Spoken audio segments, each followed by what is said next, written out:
We've been following those HISD job cuts affecting workers across the district. The cuts are in several areas, including maintenance and janitorial staff. We were at district headquarters this morning, where a group of custodians were told they won't have jobs after next month. They can reapply, but there's no guaranteed space for them.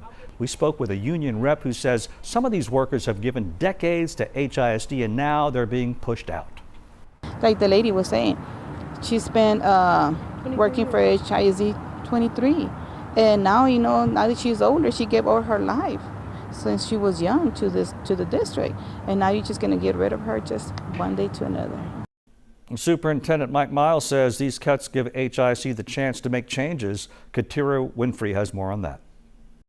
Even with staffers learning they won't be returning next year, the district has multiple openings, including 800 teacher positions with 2,000 people already vying for those spots.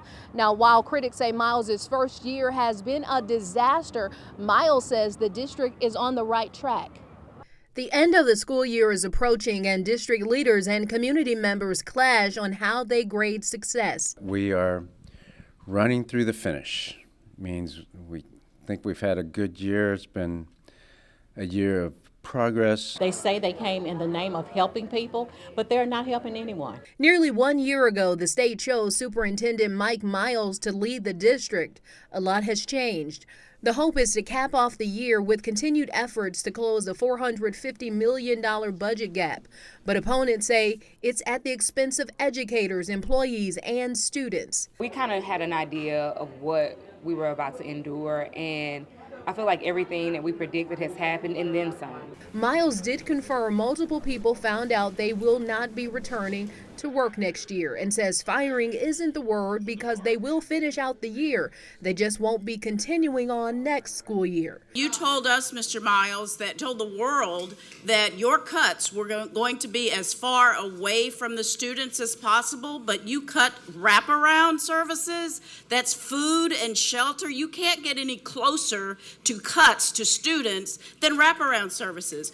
Miles says some of the cuts were for performance, but others were because of funding. Wraparound specialists were paid for with federal relief dollars, and that's a recurring expense. Even with the cuts, the district has several hundred teacher openings along with other staff positions. Will we be able to fill our positions with people with a continuous improvement mindset for next year?